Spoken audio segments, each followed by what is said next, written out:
I'm Rick Kaler. Thanks for joining me. Your financial planner may know more about you than your doctor does.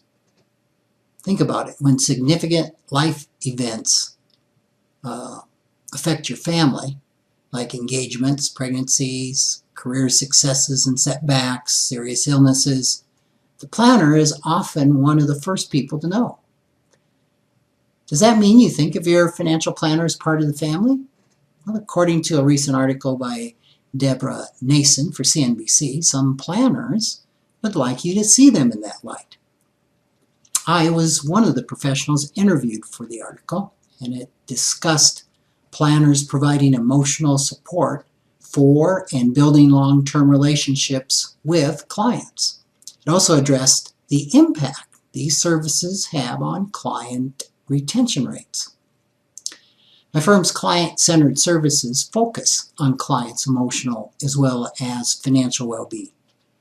But still, I was uncomfortable with some of the statements of those interviewed, especially a statement that said advisors are serving as thinking partners, therapists, segregate family members, and community organizers, and that some advisors set out intentionally to become part of the client's extended family. Some of my unease came from one essential word that just was missing from the article, and that was integrity. Now, my guess is that for the advisors quoted, integrity is such a given that they didn't think to mention it. Supporting clients' well-being with services like financial coaching only serves clients well when it's built on a solid platform of professional skill and integrity. The only way to build the trust that is such an essential aspect of comprehensive financial planning is by being trustworthy.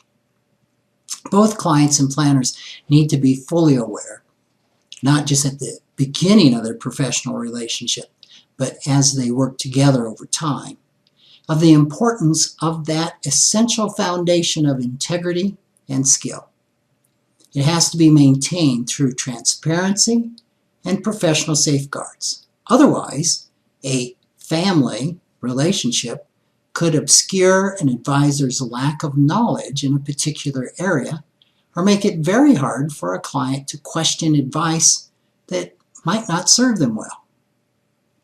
To take this one step further, it's wise to remember one of the reasons unscrupulous con artists are able to fleece unwary consumers out of millions of dollars is that they become trustworthy in the eyes of the client. They've honed the ability to manipulate people's emotions to persuade customers to trust them, and they then abuse that trust. Also a matter of integrity is the question of whether it's even appropriate for planners to set out to become part of the client's family. This has the potential to lead to a manipulative and patronizing view of clients.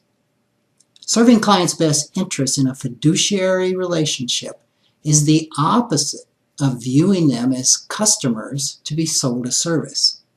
Planners who sell the relationship, as one advisor quoted by Nason put it, run the risk of putting their agenda and their goal of creating a relationship ahead of the client's agenda and goals. Now, there is nothing wrong with wanting clients for life. Such long-term relationships can certainly serve clients well. But those relationships are built, not sold. One of my clients who read the article told me, "Rick, I don't want a planner to set out to become part of my family. I want a planner to provide an impeccable level of service and trustworthiness that invites me to start thinking of him or her as family, eventually, if that is comfortable for me." This, I think, is at the heart of client-centered fiduciary planning.